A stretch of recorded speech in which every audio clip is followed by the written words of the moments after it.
안녕하십니까. 국민에게 보고하다 김태호입니다. 오늘은 서울 동부지검 지금 예사롭지 않다, 이러한 소재로 방송하겠습니다. 방송 전에 여러분, 김태호TV 50만 구독자 돌파, 이것을 위해서 빨간색 구독 버튼 꼭 한번 눌러주십시오. 공짜입니다. 변함없이 열심히 하겠습니다.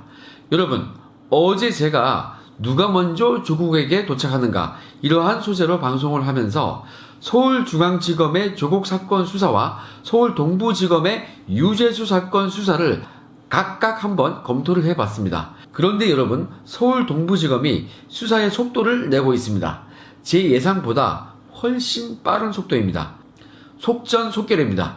통상 압수수색을 하고 나면요, 압수물 분석을 하는데요, 그게 시간이 좀 걸립니다. 수사의 내실을 다지기 위해서는 실질적으로 그것이 가장 중요한 것입니다. 이 압수물 분석이 끝나서 피의자를 압박할 수 있는 그러한 카드를 손에 쥐는 것, 이러한 증거물을 손에 쥐는 것이, 그것이 나와야 피의자나 참고인을 불러서 소환 조사를 할 수 있는 것입니다. 지금 서울 동부지검은 압수수색을 한 지가 얼마 안 되었거든요. 그런데 벌써 사건 관계자들을 줄줄이 소환해서 조사를 진행하고 있습니다. 그 이유가 압수물 분석이 정말 손쉽게 끝나서 하루 이틀 만에 끝났든지, 아니면 정말 몇 시간 만에 결정적인 증거가 딱 찾아져가지고 일단 먼저 사람부터 부를 수 있는 상황이 왔든지, 어느 쪽이든 간에 단서를 포착한 것으로 그렇게 보입니다. 사실 조사 자체는요, 별거 없습니다. 조사 못하는 수사관이나 검사를 할지라도 물증만 확실한 것으로 손에 쥐고 있으면요, 사실 그걸로 게임 끝입니다. 자, 서울 동부지검이 이렇게 속전속결로 전격적으로 소환 조사하는 거 보니까요, 생각보다 유재수를 빨리 소환 조사할 것 같습니다. 이거 제가 어제 드렸던 방송 내용처럼 더욱 흥미진진해질 것 같습니다. 어느 쪽 칼이 먼저 도달할지 정말 궁금합니다. 이거는 저도 정확하게 예측하기는 쉽지가 않습니다. 왜냐하면 수사는 생물이거든요. 살아 움직이기 때문에 어느 순간에 어떤 단서가 갑자기 튀어나올지 알 수가 없습니다. 단서 하나 때문에 수사가 갑자기 급물살을 타기도 하거든요. 이러한 동부지검의 빠른 소환 조사, 이것 역시 특종의 대가 TV조선이 보도를 했습니다. 11월 8일과 11월 9일 이틀 연속으로 TV조선이 특종 보도를 했습니다. 11월 8일자에는 유재수와 유착된 것으로 알려진 자산운용사 설립자를 소환했고요.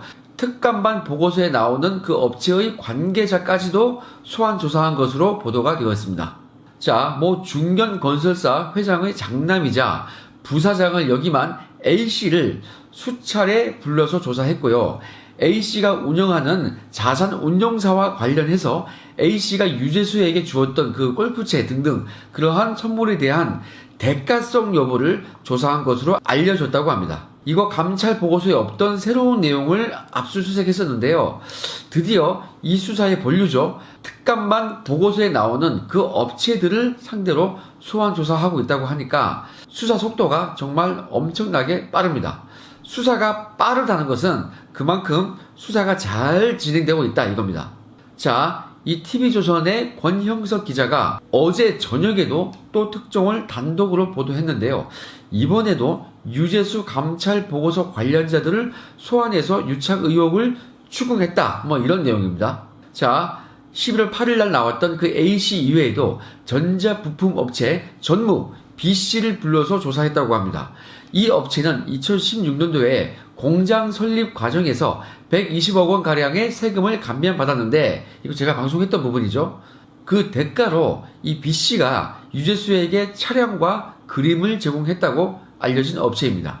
이 회사들을 압수수색했던 것을 우리가 보도를 통해서 알게 되었는데요. 정말 지체 없이 관련자들을 소환 조사하고 있는 것입니다.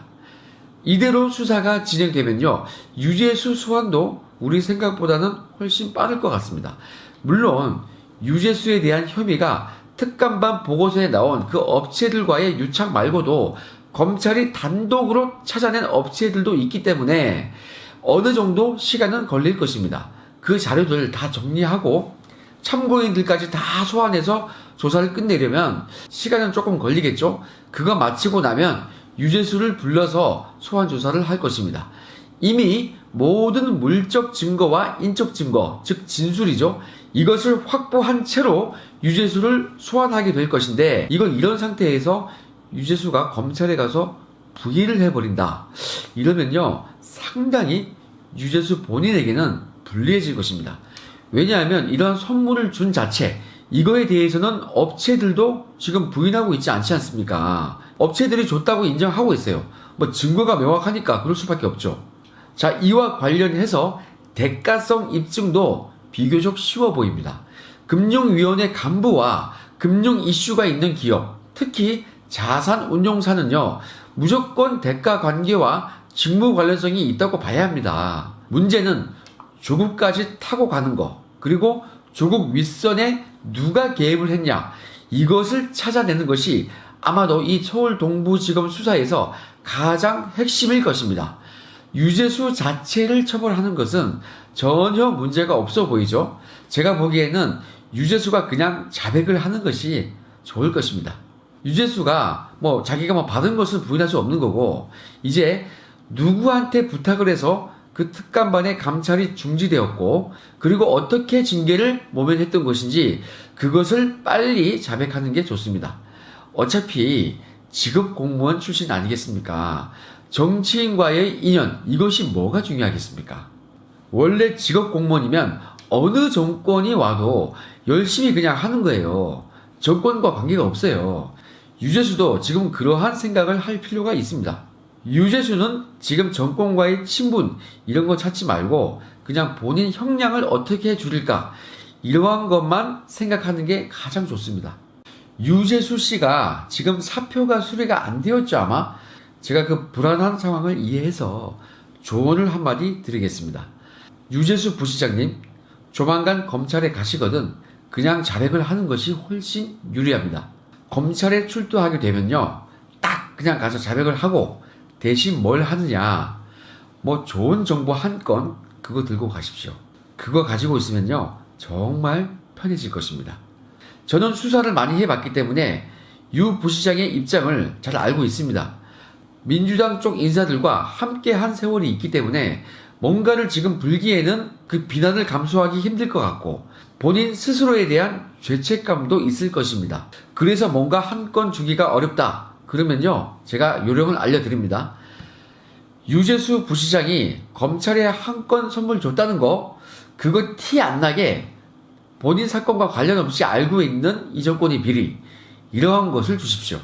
정말 좋은 정보를 준비해가지고 검찰에 출두를 하는 것이 상당히 좋은 방법입니다. 제가 좋은 팁을 드렸죠? 딱 그냥 제 얘기대로 검찰에 가서 싹 자백하시고요, 알고 있는 고급 정보 그거 하나 선물로 딱 주십시오. 화끈하게. 그러면 최악은 면할 수 있을 것입니다.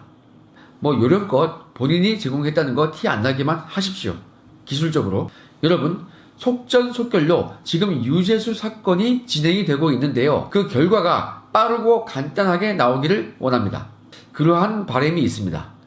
사건이 판이 커지면요, 그래서 그 수사가 혹시 지체가 되면요, 그것도 사실 나쁠 건 없어요. 일부 지금 제 구독자분들 중에는 초조해 하시는 분들이 있기 때문에 제가 그분들을 위해서 속전속결도 나쁘지는 않다, 제가 이렇게 얘기를 드립니다. 하지만 저는 개인적으로는 계속 이 이슈를 끌고 가는 게 좋죠. 천천히 뚜벅뚜벅. 어느 쪽이든 괜찮지 않습니까, 여러분? 자, 이 사건은 제가 말씀드린 바와 같이 유재수의 비위를 확인하는 것은 어렵지 않습니다.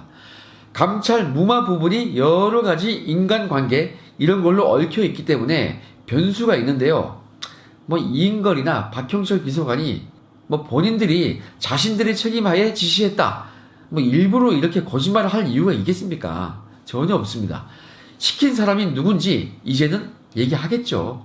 자, 이번 돌아오는 연말이나 연초에 곧 좋은 소식을 들을 수 있을 것도 같습니다. 그런 상황이 오기를 저는 누구보다도 학수고대하고 있습니다. 자, 좋은 결과 기대하면서 오늘 방송은 여기까지 하겠습니다. 즐거운 하루 되십시오. 감사합니다.